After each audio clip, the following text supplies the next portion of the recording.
All right, let's just do it, man. Let's just do it. Sixers lose to the Cleveland Cavaliers in overtime to eliminate themselves from the in-season tournament. If you're wondering why I sound like Doc Rivers right now, I was very sick yesterday.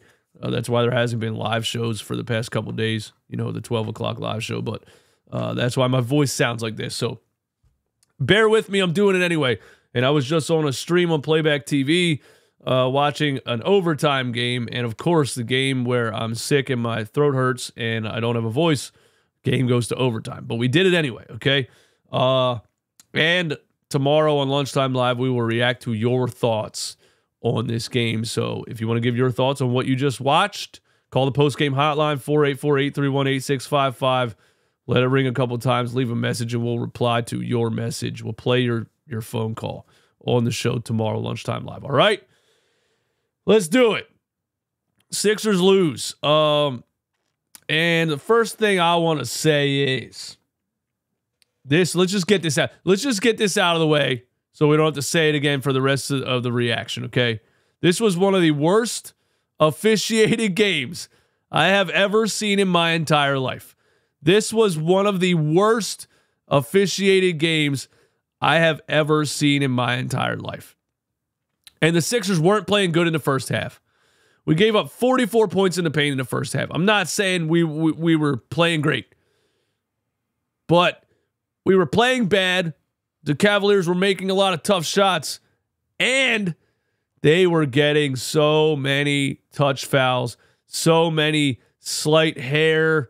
Oh, you moved your hips slightly on the screen, so we're going to call a moving screen. Darius Garland was getting a foul call every time he drove to the basket in the first half was like, you know, and I've seen that in these in-season tournament games, and I'm not going to get into NBA conspiracies or anything like that, but the officials were horrendous in this game. There was a moving screen call in crunch time down towards the end where Nick Nurse is, you know, doing the challenge motion while rolling his eyes because he felt so confident about how bad the call was, and they upheld the call. There was a Jarrett Allen putback dunk where he clearly interfered with the basket because the ball rolled around the rim as he was holding onto the rim. They didn't call that. There was a play in the first half. I'm glad I didn't forget this. For those that didn't watch the game, there was a play in the first half where Max Strus got blocked by Joel Embiid at the rim. They reset the shot clock. No, Strus wasn't the one that got blocked. Jarrett Allen, somebody got blocked by Embiid at the rim. They reset the shot clock. The entire Sixers team is standing there with their arms up like, why did the shot clock reset? And Max Strus hits a three. And they never went to review it to say, yeah, the shot clock shouldn't have reset. The three-pointer doesn't count. They let it go. That's just to scratch the surface of how bad the officials were in this game. I mean, they were calling fouls from the other side of the court where they clearly couldn't see if it was so bad. All the way down to they fouled out Joel Embiid in overtime on an intentional foul when clearly Patrick Beverley was the one that intentionally fouled Darius Garland. They called it. They fouled out Joel Embiid. It was horrible. Okay. We're going to make it through this. We got this. Eastwood, we got this. We got this. We're making it through this. All right. Outside of the officials, okay? We played terrible in the first half. I didn't understand what was going on. The defensive rotations were not good. We gave up a ton of lobs from Garland to Jarrett Allen. I think 2 times in a row, actually, we got beat on the lob because Maxey kept getting beat off the dribble from Garland, and then Embiid had to step up, and there was no weak side help. Nobody was rotating. We gave up these wide open lobs so many times in this game. I hated that. Tyrese Maxey in the first half, I guess, was passive again. Like, I didn't see much like killer instinct aggression from him. Joel Embiid was relying on jump shots too much in the game. You know, even when the jump shot's not falling, he was forcing the jump shot. And it was like, dude, just go at these dudes. You know, it's Jarrett Allen. He can't stop you. I just felt like he was just relying on the jump shot too much. When it's falling, shoot it all day. When it's falling, shoot it all day, you know. And When it's not falling, like, bro, you got to get more physical and go to the rim and put the ball in the hoop. I didn't look at the stats at all. This is an instant reaction. I didn't look at the box score. I'm just giving my thoughts on what I just watched. So the second half, we come out with clearly more defensive intensity, and Nick Nurse said it at halftime in the TNT interview that we got to play more physical and we got to be more physical in defense, and they did a good job of bodying us or whatever. Like, yeah, well, we can't be more physical in defense because we're called touch fouls every 2 seconds. But anyway, we came out in the second half, defensive and intensity ramped up. And I knew if it was within a 10-point game, at any point in the game, we had a chance to win because I just felt like the Cavs were really getting lucky on some things. And realistically, we should have won the game. Even though we played bad, like I thought we should have won the game. We get it down to what? When did Garland hit that lucky bank shot 3? I mean, it was 2 minutes left in the game. I'm going to say we go up 1 on Patrick Beverly. No, the floater tied it. I forget. Tobias Harris hit a 3. Great play by Tyrese. Maxey kicks it over to Tobias in the corner. Tobias hits a 3. I don't remember how they went up, but Darius Garland, end of the shot clock, no time. It just chucks it up from about 30 feet and banks it in. I mean, is that the kind of game we're having here? Is that the kind of game we're having? Is that the night we're going to have? And that really sums up the whole game. When a player does that and gets lucky on a bank shot 3 at the end of a shot clock, and he's smiling about it all the way down the other end of the floor, that's just kind of how it goes. I thought we were going to then win the game because the basketball gods were not going to let them win after banking in a 3 like that, but, they didn't. And because my brain doesn't really work right now because I've been sick and I don't have a voice, I'm just going to go down my notes and give you my thoughts. All right. I tried to do it off the top of my head. I'm running out of steam here. George Niang landed on Robert Covington in the first half.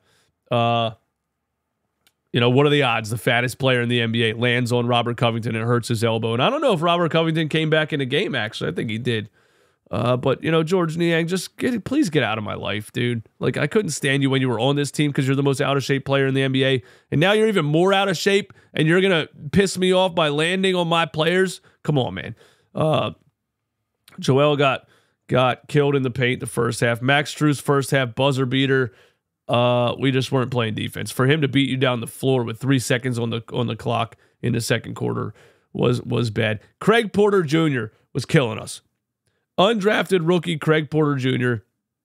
absolutely killing us. Even all the way down into overtime. He takes the ball straight to Joel Embiid's chest to put them up 2. And then he makes a play where he kicks it down to Allen in the paint off a loose ball to put him up 1 after the Tobias 3. Craig Porter Jr., somebody said in the chat, death, taxes, and Sixers getting killed by a player I've never heard of. Shout out to Craig Porter Jr. Played a great game, but it does seem like that. Let me talk about Max Strus for a second, because he made the list today. And I've never said a bad thing about Max Strus. I always said nice things about Max Strus, another undrafted player who played for Miami and came off the bench all the time in Miami and killed us off the bench. And he's been the Sixers killer, him and Gabe Vincent. Max Strus suddenly thinks he's an NBA superstar. He argues every call the entire game. He tries to flop and gets calls. He thinks he's Jason Tatum. He thinks he deserves respect. And there was a sequence in the third quarter, maybe it was the fourth, I forget, where Maxey played great defense on him on the top of the key. He shot a 3. He tried to flop and get 3 free throws out of it. The referees didn't give him the call. And so he sprints back down the floor and all out tackles Tyrese Maxey on a layup and slaps him in the face. Jeff Van Gundy, of course, is on the broadcast saying, well, back in the day, this is just a normal foul, but in today, shut up, Jeff. You're shut up. Every time I turned the volume up to listen to that guy, he said something stupid. Max Strus made the list. I now absolutely hate Max Strus and wish nothing but negativity for him. Max Strus made the list. Game gets tight. Maxey comes back down again. Same scenario. Goes right at Max Strus. Fouls him again. And he gets an and one because of a goaltend on Mobley. So Maxey got the last laugh in that situation. So end of the day, The Sixers did not play good. We were due for a game like this. We still had a chance to win it. The referees were horrendous. The Cavs were making everything they put up, including a bank three with no time on the clock. Max Strus made the list. Joel Embiid relied on jumpers too much. Got fouled out when it shouldn't have been called on him. And the last thing I want to say is I want to say shout out to Patrick Beverley, who, by the way, I've never said a bad word about. If you've been following me, I've never said a bad word about him.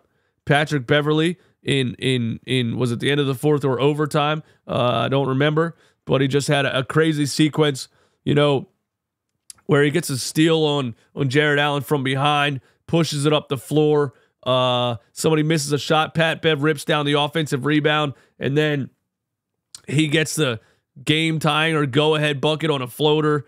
Pat Bev had some seriously clutch moments in this game, but you know what? Joel went for the game winner in regulation, went for the elbow jumper. His jumper wasn't falling. Probably would have liked something else, but he had just hit one a couple minutes before that, so he felt comfortable taking the jumper with the game on the line. I think that's a thing with the Sixers right now. Who is the guy that shoots the game-winning shot?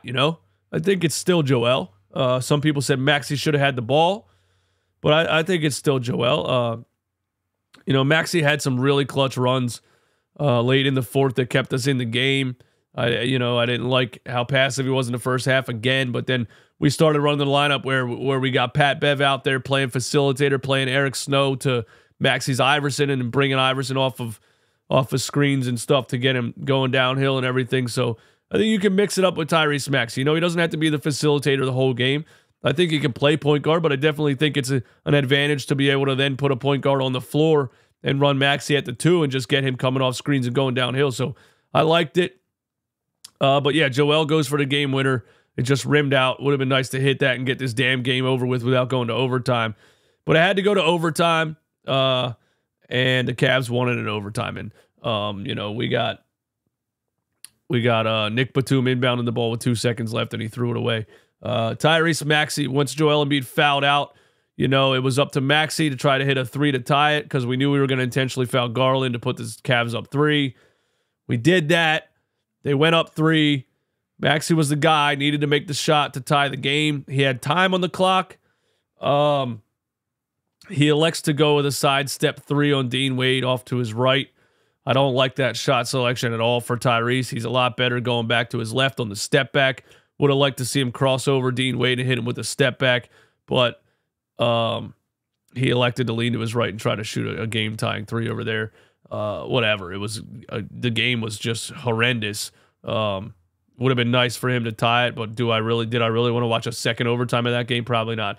I do want to say this about Tyrese Maxey. The one thing that he needs, in year 5, he's been improving every offseason. What I want to see in year 5 is a face-up crossover. You know what I'm saying?